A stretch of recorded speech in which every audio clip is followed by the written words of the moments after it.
What's going on, everybody? Welcome to another episode of Hollywood Already Did It, your weekly movie podcast for movies that have been rebooted, remade, sequelized, adapted, and are otherwise not the first in its franchise, and whether or not we need to keep going back to these various wells.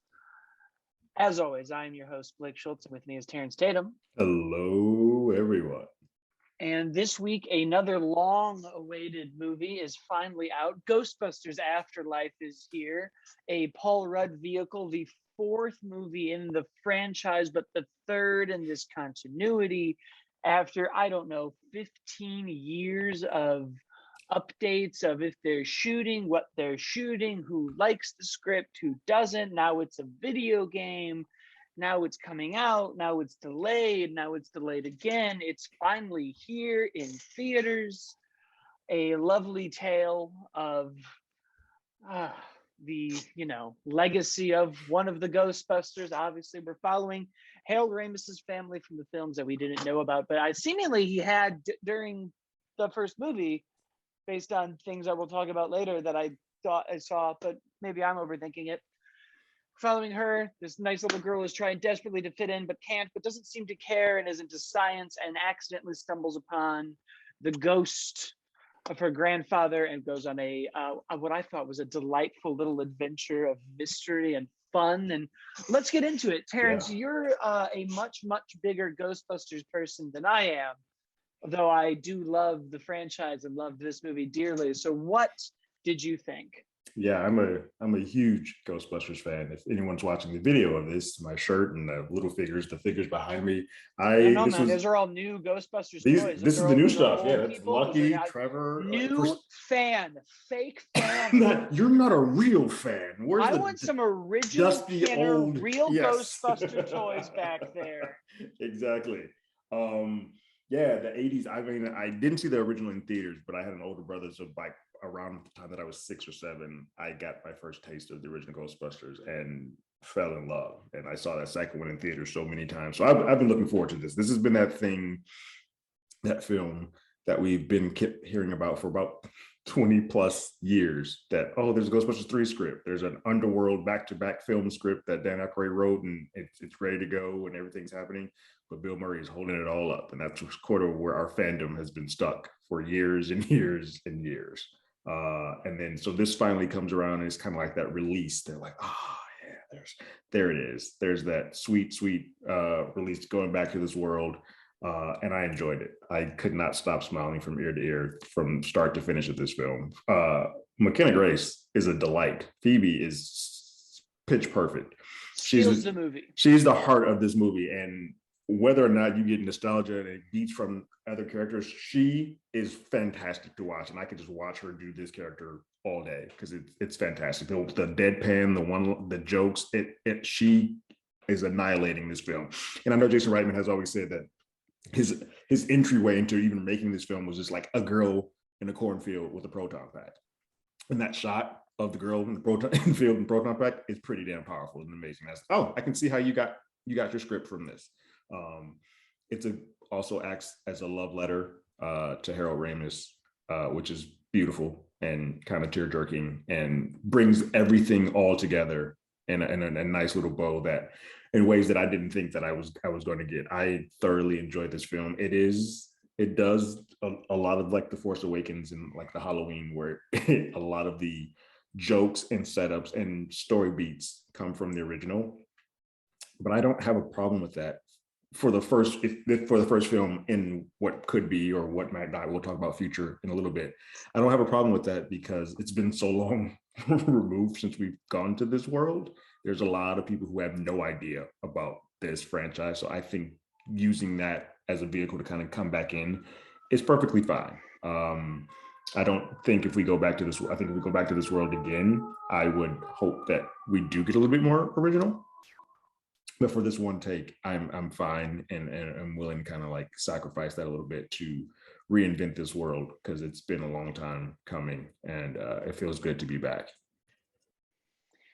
I agree. I think it's funny because you brought up, and we're going to talk a lot about fan service and if this connects to a new audience or if this is just for us, the old people, the olds sitting around with their Ghostbusters. And You're right. We are now kind of in the middle since really 2015 with Star Wars coming out, of a lot of movies being told not from really the perspective of let's make a new story and keep the story moving forward, but of this like hyper nostalgia. And if you, almost like if you're not in the club, you're not going to get in now, which is kind of a weird way to approach a movie in a Really world. But is. I felt that this movie did a good enough job in its structure and with Phoebe specifically in avoiding that, because I thought the opening itself was so compelling and such a directionally different world than the 1984 movie that I just didn't care if we re-hit some of the same beats. I immediately was like, because the first movie is from 1984, which means it has 1984 special effects and it Right. has, molds and practical and some old CGI. And as a result, even its big bombastic action sequences are in these very wide static shots. It almost is almost all on sticks or It's a on sticks dollies. or yep. We're not doing a lot of like quick cuts. We're not doing a lot of close-ups.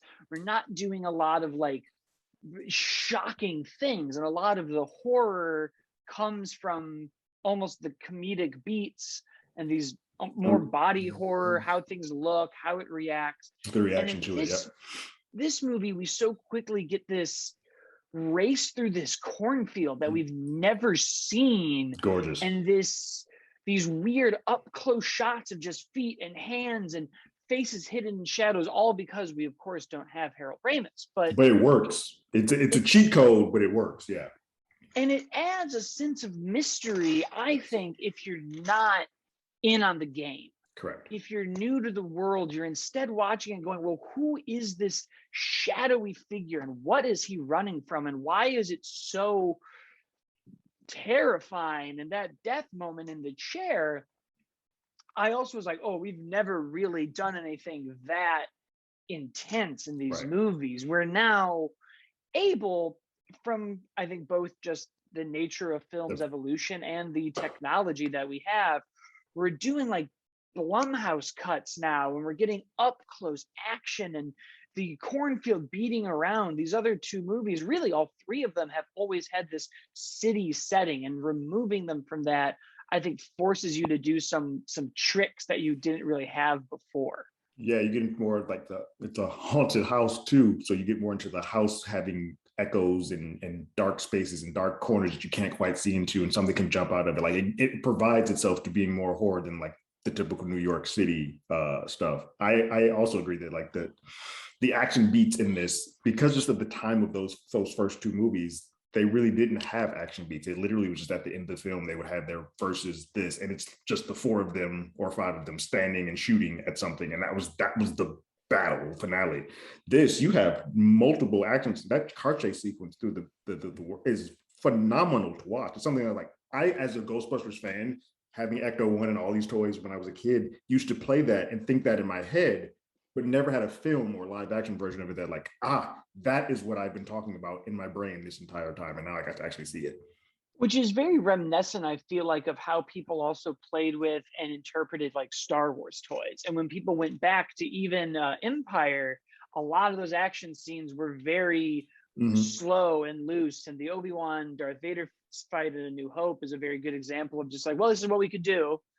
And then, you got to the prequels and you had the expert martial arts with Darth Maul and these giant, shots on Geonosis and Attack of the Clones and this long fight in Revenge of the Sith. And it's like, pretty much the consensus is always like, well, the prequels weren't as good, but man, those fights. And I feel like we get kind of that same essence here now, where we never really drove around with that car chase in those first two movies. We never really stalked a ghost the same way and shot proton packs at glass bottles. But I do also want to talk about Phoebe and these characters, because I think Phoebe was so good in it, and her character was so great, and her performance was so well done, and her story was so interesting that I simply didn't care about anybody else.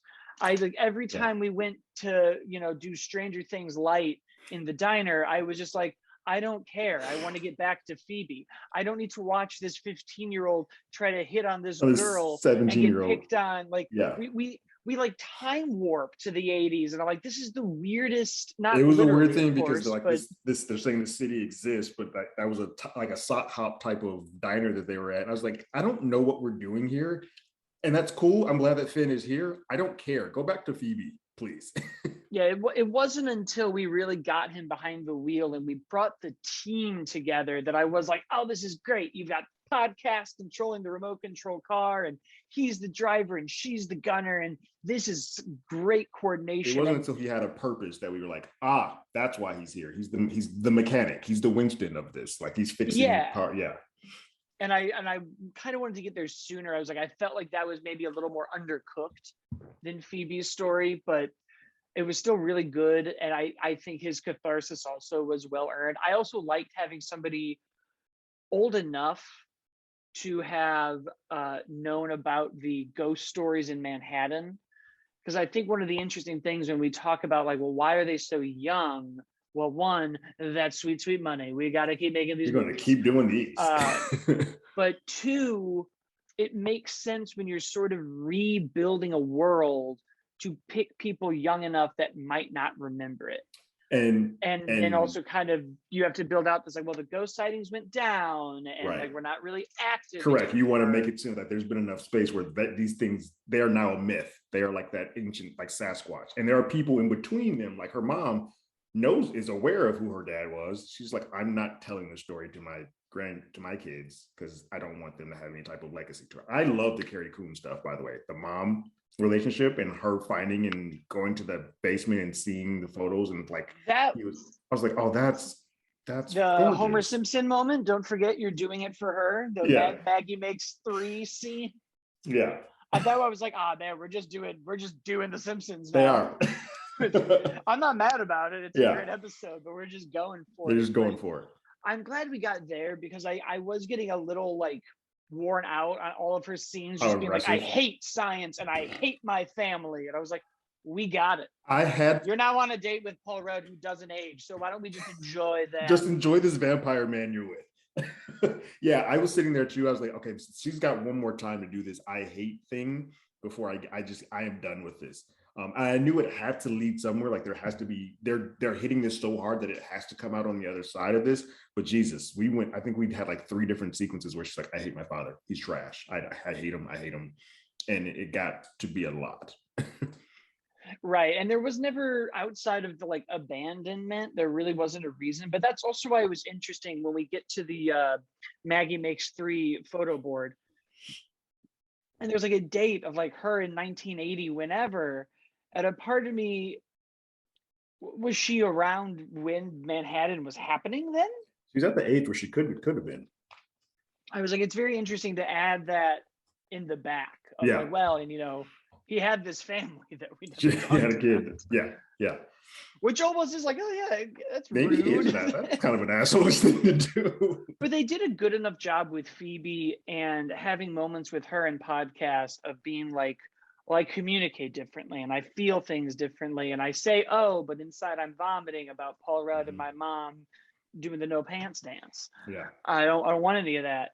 But this is just my reaction. I was like, that's a good enough almost justification for her grandfather's similar way of expressing himself. And I almost wanted a scene with everybody at the end of the movie when everyone's together and they're done and Bill Murray's like, we're gonna go have cocoa. I was like, show me the cocoa scene, because I want moments where he's like, you're communicate exactly like I wanted he that loved too. You guys, but he didn't know how to express it. And it I was missing. Like, that's the one beat I wanted to. I was sitting there. I'm exactly with you. I was sitting there like, when you have Coco, show me that scene, even if it's a post credit. I just need them to recognize in her, oh, you're just like your grandfather. You are the spitting image of your grandfather, and you have all of his mannerisms and his personality as well. And I wanted that, and I wish I had it, because that was the one piece that I was missing. Yeah, I was like, I wanted more of just I'm sure there's a word for it, but like just character moments of them together. But everything else I loved. I thought Paul Rudd stole the movie, him showing Cujo to the kids and Child's Play. Fantastic summer school substitution. His interactions All great. with Phoebe when they first start, when he realizes that she's smart, because he's like, all these kids are dumb. We're in summer school, and like their interaction is just great. I love everything that bridged that together. I love that he was a fanboy. He was a fanboy of the Ghostbusters. He's like, wait, this is amazing. You don't know who these guys are? That's Which cool. is also very interesting, like world building parts of the movie, because Paul Rudd knows, everybody his age and older knows, and the conceit is that ghosts exist. Yet there is still this sense in the town that Egon was crazy and no one listened to him and nobody cared. There's still a sense that no one believes in ghosts anymore. And I think that was kind of my only little, like, I need a little bit more just tighten those screws. You're getting into the Star Wars problem of like, how did Palpatine not kill all the Jedi? Yeah. Like we saw that, but then like no one, Grand Moff Tarkin was in the Clone Wars. He's with another general, and in A New Hope, that guy is just like, yo, all that's left of that fake religion. And it's like everybody in that room should have been like, dude, you saw all the Jedi die. You've seen every single Jedi. Yeah. Happen. Like, what are you talking about? It's a weird thing that Rey in Force Awakens is like, Luke Skywalker is not real, and it's like, what? Why? It's a weird thing that exists. That just happens in this franchise a lot, because from Ghostbusters 1 and Ghostbusters 2, they are not taken serious anymore. And you're like, guys, that was 3 years ago, and we saved everyone. But now you don't believe that ghosts are real. Something has to give. And I think people, we've seen how this world goes. There are going to be people that be like, I've seen it with my own eyes. You've doctored that photo, or you've doctored this and that. So there are always going to be those doubters that exist all the time. It's just like, at some point, you're right. Get in or get off the pot. We can't keep going back and forth. These people were that. Now you can still say he's crazy. That's a separate conversation to saying he was a Ghostbuster. You obviously have people today right now who believe certain things may or may not be happening. So I'm like, okay, fine, I buy it, but it's very selective memory that I feel like these movies do, to have the balance of not really wanting to build out their world entirely and also have the courtesy of being able to restart with a new audience. I feel like they're like, well, she can't just be the next Ghostbuster. We have to, she has to hate the family, and ghosts haven't been around. And because otherwise it is sort of like, well, what happened? Because you also don't want to make the original Ghostbusters, any of them, really a villain. So even having him, have the conversations, Ray Stentz being like, well, he screwed us over. He took everything left and we're out of business because of him. I'm like, well, you don't want to run that too hard, but it's also a very interesting buyout of like, everybody could still believe in ghosts and he could have just run from it. But then it's why Men in Black kind of does it well, where we just keep everything a secret and we're always erasing minds. That's the thing. It's so small, and the few times that it does get big, we're just going to erase everybody's mind. So it always takes it back. But these things get so large that everybody knows, like the entire world is aware that in New York City, some crazy shit went down. Yeah, we're watching YouTube videos about it. And still, like, even when Finn Wolfhard is like, well, I'm aware of the stories. I was like, are you guys aware that one of them is related to you? Because then we have those beats where it's like, why didn't you tell us, Mom? And I'm like, how did she not tell Well, that's what's crazy. Like Phoebe, I can get, because she didn't believe in ghosts. She hadn't seen any of this. But Trevor seemed to have some type of knowledge of this and should know that when we're going to this house, driving the car around with the logo on it. He almost should have been like, I picked this one because it's, and podcast is like in on it. He knows. He sees the Ecto 1 pull up. He's like, oh, he should have been like, whoa. Yeah. Which is the one thing that I feel like we always now add into these movies also is like the fan. There always has to be somebody like us who's in the world to be like, wow, that's the Ecto 1. And this is a ghost. And it's like, we don't need, I did like his character more than I thought I would. I thought originally hearing his name, I was like, oh, he's going to be annoying. I don't want this. But the interaction that he and Phoebe have, they worked really well together. So it wound up playing off and being fine. Yeah. It was interesting, because I was like, oh, we're going to name him Podcast and he's going to run around recording. But man, the jokes they had with it just worked so well. He's asking her to make jokes, and at the button with him at the end. Yeah, that button is fantastic. Yeah, I laughed really hard at the button at the end, the closure payoff for him. So yeah, no, it worked. What I did not expect to get out of this was, in addition to getting all the heart and family stuff, the lore got expanded. which was pretty cool here to see that Harold Egon had been around and had been basically had it set that these ghosts couldn't get out. He had protons set up, and oh my god! I was like, that is those went amazing. off. Yeah, that was some of the coolest shit. Yeah, when all 4 of them just went off, and I was like, oh man, he's been suppressing it this whole time. I was like, that is fantastic. I wasn't into the movie. That's when I was like, 2 tickets. I'm about to go broke. We're coming back. That's so dope. Yeah, that was fantastic to watch. I was like, oh, he's been doing this, and to see how the years they come back every now and then. I was like, and this whole plant was one big trap. I was like, okay, he's been in this. This is great. I am all in it. This is the world that we're building. Is like, this has been something bigger than what we have just been seeing. Cool. Yeah, that was awesome. The trap on the farm, all of his work, J.K. Simmons down there. Yeah. All great. All fantastic. I don't know if we need to warn about spoilers. We've been doing it. We've been doing it. It's obviously everyone's back. I mean, everyone's back. Terrence. Yeah. Harold Ramis is back. Yeah. I loved it so much. I did. When the hand grabs the gun, we're at the end. Gozer is awakened. I guess we could talk about, the dogs a little bit, the Walmart stuff with Paul Rudd. Because once you get there, we're off to the races. You're gone, yeah. Paul Rudd's in Walmart shopping, and you see the mini stay pups, which was some of the most delightfully charming murders I've ever seen. They were just happily murdering each other. It was adorable. Yeah. That was all great. We get both of our terror dogs. This time they're just going for each other. Yeah. We're down in this giant Luigi's Mansion temple now. We've got everyone up. Phoebe's doing her stand-up routine for her. I loved it. It was so good. All of that was incredible. And then we're there. We're in the last fight. Of the last fight, but I love that. I don't know why it all of a sudden reminded me of like Back to the Future type of adventure, because them getting the trap and then moving to the other farm, I was like, oh, this is great. We never would have seen anything like this going, like we said earlier in the past Ghostbusters, because you were stuck on like a location in one spot. The fact you can go from one place to another, I was like, I'm in. You now have sucked me in. I am fully invested, because this reminds me of the stuff that we used to get on the animated show that we could not just do in the live action form.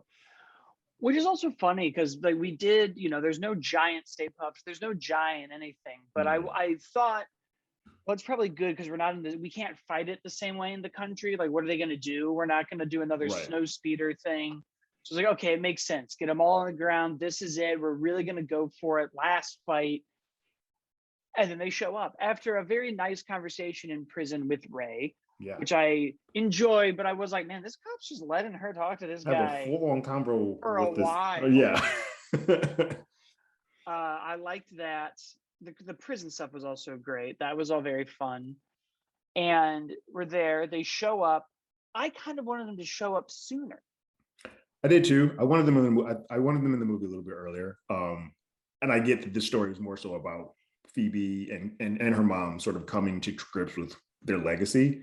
So I get why they weren't off, but I wish it was a little bit sooner that they came around, or at least one of them came around in person first. It just felt, I was like, this is very much literally the last few frames of the film. Yeah. But I did love a part that we didn't really talk about, and I was like, oh, that got a little dark, is when Phoebe grabs the photon and is about to she's about to kill that I was like, oh crap. Yeah, she's in it now. She's figured out who she is. She knows who Grandpa is. She knows what she wants to do and what she wants to be. And a part of it was like, that's right. That's right. Fuck, you're not stopping me. I'm gonna F this place up. I loved opening up the trap and letting Muncher out to rip everything open. Smart. I was like, these kids were thinking, I think, more than, even though they were scientists before they were highly educated, these guys were thinking more on their feet of how to, like, let's get this going, let's get moving. The gunner seat, she was becoming a effing pro with that thing towards the end there. Oh yeah, I was, and it didn't bother me, because a part of me was like, how hard is it to intuit a gunner seat and a remote control RV? So I was like, it works. I don't need to watch I don't a need to montage. I don't need a Rocky training no, I don't need you montage to of them how to do over this. articulate Yeah, how this is done. Yeah. yeah, it's fine. I got it. It's a gunner, as you know, inverted controls in the GameCube. It's fine. Right. You definitely have not. I'm not upset. I loved it. So then we're there. The original Ghostbusters get knocked down. Everybody's been knocked down. Phoebe is now the last one standing, and the ghost of Harold Ramis shows up. My which heart jumped. which is great for a lot of reasons, because I think originally, way back in the day, Bill Murray's pitch was like, I want to be the ghost. I want Correct. to be I want to be a ghost. The only way he wanted to do a sequel is if he was a ghost the whole time. And they were like, It's no. it's a little unnerving that we're at a point in technology where we can do this well. And he looked that good. Like it was scary. I was like, this looks really good. Because we did the hand, and I was like, great. And then we just showed him. I thought And they I were was going like, to keep how him in did shadow he like they did at the do beginning. I was like, oh, they're this? just going to keep him in shadow. There's no way they're going to. Oh no, we're in it. That's him. Shot, and it was great because we got to give everybody a little goodbye. We got to do these great moments of I should have called more and I should have believed you and I'm sorry. And I think the only one who didn't really apologize was Bill Murray, who was just like, I thought you'd show up. But I was yeah, like, that's great. This is all that's who very Venkman in would character. be. Yeah, it's still in character. And I love that because it's also a tenfold to their personal life in real life that Bill and Harold were not, until the last couple of weeks before his passing, had not been speaking for like a long period of time. So this is like, oh, this is a part of that as well. So that look that he gives when they fade off, I got a little misty eyed because I'm like, oh, this means a lot. I started crying. Yeah, I was in it. We're hugging the grandson. Yeah. We're making amends with the daughter and hugging the I was like, you got me. Yeah.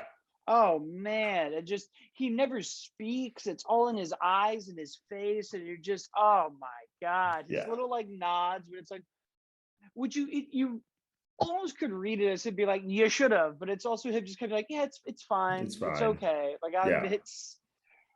we did it. Like that's, we locked him away, and that's the movie. I mean, that's it. Then we get 2 post-credit scenes. One was Sigourney Weaver, which I just thought was kind of whatever. Here's the reason why that exists, and I know why they do it, and it's smart. There are a lot of issues. I love Ghostbusters 1. It's great. Venkman comes off as a bit of a pig in that movie. And so this is sort of the flip around to like, all right, let's give him a little bit of his comeuppance here with the character that you know and love. There's a couple of things that are interesting. She does have a wedding ring on there in that shot, and it looks like they're in a home office. So I was wondering, like, are they married to each other? They don't really say. We don't really know. And I didn't really check to see if Peter had one on his, but that would be cool. That would be a kind of a cool thing to have. But it was just more of a play on the shocking ish stuff that he used to do, and now he's sort of getting his turn at bat because for being the pig all those years, which is cool. But you're right; it doesn't really do anything for the franchise. And it's like the ending was so big, and emotional, and awesome. To then have that, you're just kind of like, okay. Well, it was more so just crazy because all they were going through the list of people that like, and this person with Sigourney Weaver, and everybody's like, hold on. Did I miss Sigourney? Like right before you think of it. Which is also like you pulled the rug out a little bit. I was like, Sigourney Weaver's on the show. Oh, this is just a bit. Yeah. That second post-credit scene though, and I got Terrence. I'm gonna tell you something. This whole time was like, they figured it out. We figured out Ghostbusters. This is great. I did actually like the one in 2016. So we've always had it figured out. But now we got to figure out Men in Black, a franchise I love very much. And there was those rumors of a crossover. And that whole time I was like, we could still do a Men in Black crossover. And at first, when he's like, this is a coin from the World's Fair, I was like, are you about to show me the World's Fair UFOs from Men in Black? Are we about to do? I, for a second, was like, no, you're not. Tommy Lee Jones is not about to show up. I would have lost my mind. Obviously, that's not what we're doing because it's not ready yet. Yeah. And then we cut, she's got a second coin. We're in the post-credit scene. Ernie is now going to buy the firehouse back. It's not really a Starbucks. Yeah. It's all there. He's gonna get the team back together. I was like, let's go, let's do it. It's such a smart way to end it for two reasons. One, it actually makes one of the things that has always been sort of the case is that Winston Zeddemore has always felt like an afterthought with the team. He's sort of been like, which the they three of have them, another afterthought in this movie too. And I was like, we got to give that other girl a little bit more to do. We keep making this mistake, guys. Yes, and it's always with the dark person. You're like, hold on, guys, fix that. But at least in this, they do kind of give him, and he's like, I'm always a Ghostbusters, but it's like that job taught me that I can do whatever I want to do, and it gave him sort of a purpose in life, and he became this, and he's like, I'm always Ghostbusters. And so for him to now be what looks like he's going to be the sort of financier of Ghostbusters, they got enough money, like I can back up some insurances too, because we're gonna blow some shit up. So like I can be that. And to have him come in, that was cool. And what's great is this ends where the story with these guys could be over. We might not get that team back. We could, but it could just be like, we are now setting up, we're bringing the Firehouse back, and we can have whatever team we want to. So now Ghostbusters is open. That I hope that it becomes sort of this world, kind of like with Star Wars, where different directors can come in and kind of do their whatever they want to do, their version of it with whatever team they want. But we already have the blueprint or the guideline of like, Winston's the spearheader of this. Here's the Firehouse. Let's go. And I think that's clearly what they were trying to set up was we're not going to have to worry about financing anymore. We now have everything we need to just go. Right. So as long as the box office behaves itself, correct, we're off to the races. Yeah, definitely. But it was also a good enough little wrap up to be like, but if we don't, we're fine here. This is a great ending. Correct. It's a twofold thing because it ends their story for sure. And like, this is a good ending. We can be done with this if we want to be. But if we continue on, if we do see that there's enough of an interest, we can continue this on and go from here. So that's the movie, which leads us into the why.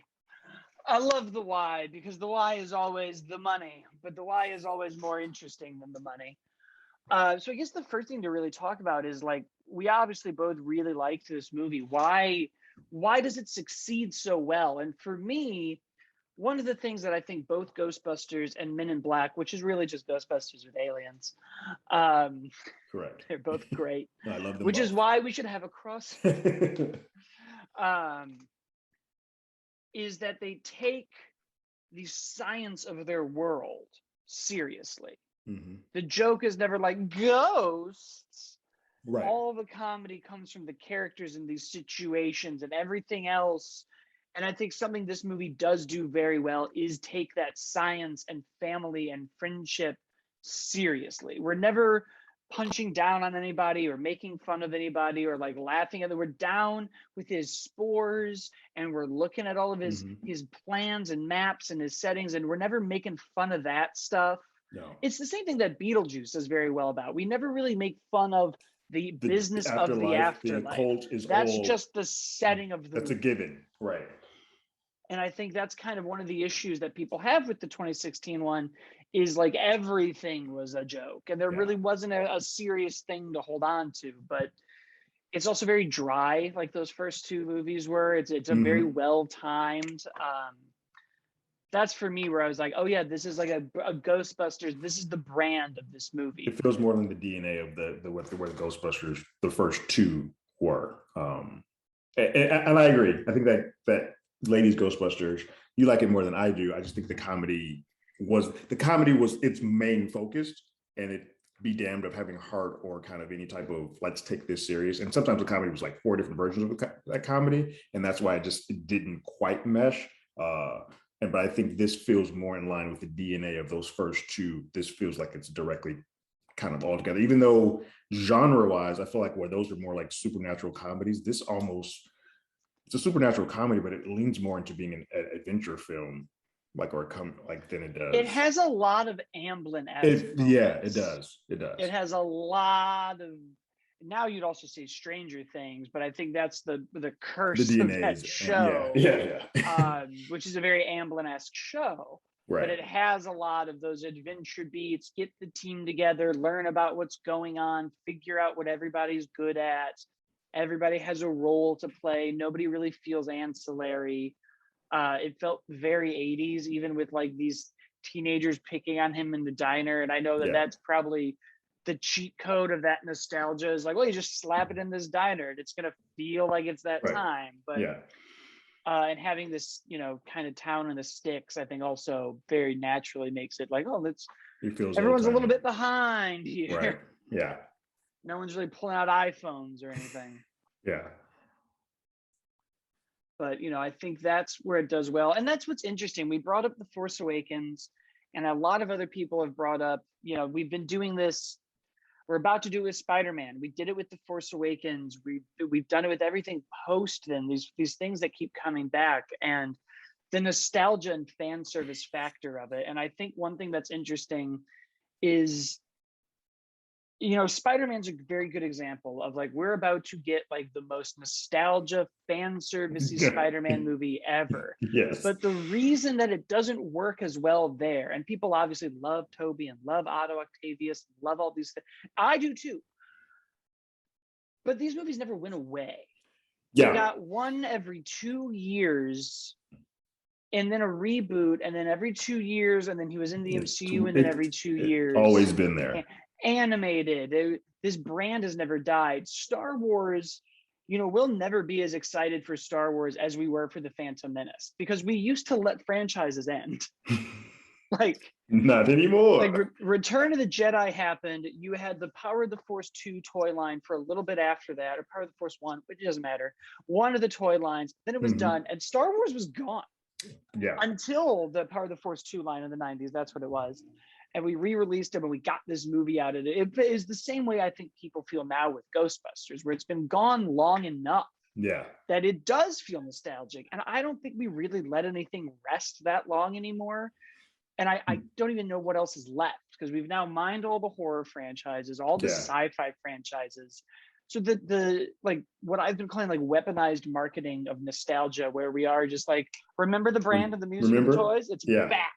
Yeah. Is like fading out. I don't think we have too many more. Like He-Man's back in circulation, so that was one of the last ones. So like, I don't think there's anything. This was sort of the last one. And let's be honest, I'm going to be like perfectly.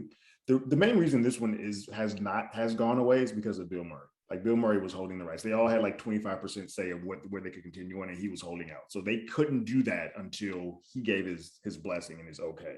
So like after 91, where that first cartoon went away, there have been my fans, foaming at the mouth for this.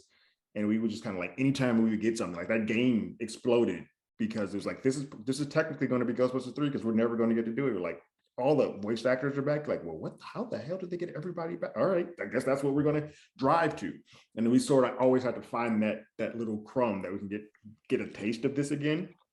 And that's why I think, for me, outside of me, I don't think it's that good of a movie. But in addition to that, I think the Paul Feig Ghostbusters gets a bad rap just because it has no connection. And I think if it did at least have some type of tie-in, people may have been a little bit more reticent to accept it. But because it didn't, people are like, well, that's not what I want, because I need to get back to that world. Right. I think that's the thing that a lot of people are realizing now. When you're going to do the nostalgia and the fan service, you have to, it's such a weird balancing act, because I'm a fan and I want to be serviced, but I've also seen it where it's in the way. And sometimes it does get a little like too winky. And you're like, yeah, we got it. And I didn't feel like that happened in this movie. I felt like we did so much of the first 2 acts to just build up Paul Rudd and Phoebe and podcast and this new world and this house and this ghost that's helping her and all of these things that are now going to be threads for the future. And then only at the end, the third act that gets messed up. Stay Puft's here, Gozer's here. The original team is here. The Ecto one is here. We call a couple of callbacks to jokes from the first, but that doesn't, like you said, that doesn't come to the third act of the film. And I feel like, and maybe I'm just incorrect, because maybe I just love it so much, and I'm like, well, whatever, I'm the fan. But I also know that I want the fan service movie once, and I'm ready for the new. So anything that comes from after this better be brand. Like I need to be completely flip it on its head. If we're fighting Vigo in the sequel, I'm gonna be like, what are we doing here? Yeah, and it's a part of the way. Like I like Star Trek Into Darkness, but the reason I don't love it is because it's literally following the exact same steps of the stuff that came before. Right. You sometimes get a little too like, hey, remember all the Right. things? It's Yeah. all here. We did it. And you're like, I guess, like, but I think the difference here, and I'll use the 2016 Ghostbusters, even though I like it, and I'm sure another movie example will come to me, but I'll stick with that one because it's in the franchise. The original one did nostalgia in the way that they went, the logo's here, the theme song is here, we have a new song, remember all of these things, but they didn't really do the work of like, what does it mean and what's the weight of it?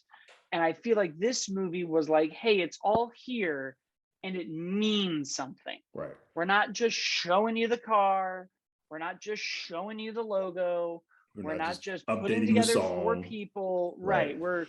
We're really trying to build something and we understand thematically what it means. And this time, I guess they've all kind of used it this way. We're going to use it as a way to find yourself through family, through career, through states of mind, where it's like the first one, they all had to find each other as a team and work together. And this is so much Phoebe and even Ernie at the end being like, well, this is who I am and what I Right. believe in, and we have to do something.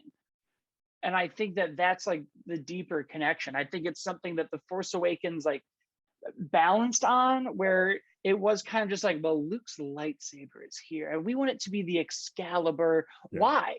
Anakin's lightsaber, I think that one that he uses was tossed to him in episode 2 Correct. by a random Jedi. Just somebody hands it to him. He doesn't care about it. No. He drops it. Obi-Wan only picks it up in episode 3 because A New Hope came first and he gave it to Luke. And then Luke drops it off, his hand gets cut off, and then it's gone forever. It never comes back. And now you're like, well, it's like the sword and the stone. What does that mean? Yeah. Luke's also not like, he's not King Arthur. He doesn't have a round table of Jedi. Especially with what we get in from after that episode, you're like, well, none of that mattered. It's which I like. That's what I like it. I love Last Jedi that it just flips it. It's like, nope.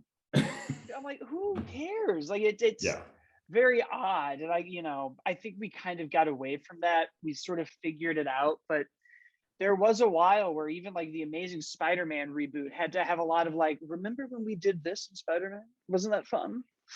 Yeah, we're doing it again, guys. And I really like Amazing Spider-Man, but I think it's at its best when it's like, cool, we've done all the beats that we're supposed to from replicating that. Let's do our own little thing here. And I think that's what's going to help it, Ghostbusters, connect to a new audience this time, is that we're not really talking down to anybody or pandering to the fans. We've given everybody a good entry point. I think we talked about like just that intro itself. If I was a kid, I would be like, I got to know all of this. Yeah. I need to know. And maybe just that end, but that ending's for us. Like the three showing up there, but they also do a good enough job of connecting her to this event in Manhattan and this company and this person and this grandfather. And when we call her out of business and then they show up in the third, it's not like they just apparate in the script. Correct. They're always the seeds of them throughout the thread of the film. Yeah. So I think it works. I think it works a lot better than other examples of movies that have kind of just been like, the fan service we're getting a little too like, remember guys, but yeah, I didn't get that feeling at all for the first 2 acts of this film. And then when the third act happens, it's more of just a joy, a warmth of joy that comes over, like, yeah, that's right, they're still around. Because I think this handles it very delicately. Because you gotta think about it, this is also introducing an entire audience to this world. So while we are being reintroduced to this, it is handling it in a way that this is the first time that kids are seeing a ghost trap. This is the first time that they're seeing the PKE meter. This is the first time that they're seeing all of this. So some of this stuff is kind of their first entryway into it. And I think it handles all of that delicately. But we, as the adults of it, who are taking those young folks to see it, they're like, yeah, this is great. They're doing a great job of getting you into this world. And I can't wait till we go home and then we pop on Ghostbusters 1 and 2. Like, this is who those old people were. This is what we were doing. Right. It kind of got that vibe of like, now you can go home and share this and you'll find some of the real Ghostbusters on Crackle, a service everyone has. Everyone has. I looked for where those were. I'm like, why is this here? Yeah, right. And they're also free on YouTube, but you know, they're there if you really need it, I suppose. Yeah. Um, I think probably the worst example of fan service I can think of is Die Another Day with James Bond, where we just constantly were like, this is from Moonraker. This is what yeah. Isn't that fun? This Yeah. is Yeah. That is one that, and then we had to course correct. And whenever that happens, you go so far to one way and they're like, ooh, we read that wrong. I mean, I don't think it's a bad thing. It gets a little tiring when it's like everything. But I think now that we've done everything, I'm like, great, we did it. All the nostalgia's done. We Yeah. got it. Like I can't think of any other franchise now that I'm like, ooh, we gotta give that treatment next. Now it's time to just properly adapt video games, and then we can reboot those in 20 years. Correct. That is the next hurdle to climb over. Right. But I thought it was great. I want more so badly. I want the Men in Black crossover so badly. I really hope. I mean, there's twofold things that I'm happy about for this. I hope the box office is decent enough, but I'm glad that their budget is low. Like this only cost 75 million, so they're already at their halfway mark, which is pretty damn impressive. Between this and it looks like the fans at least really enjoy this. So I think if nothing else, if they can get to like the 60 to 70 in box office and then get the rest on DVD sales, I feel like this is a world that we may get to play in more if it holds. Luckily, there's nothing that competes with this for the next couple of weeks.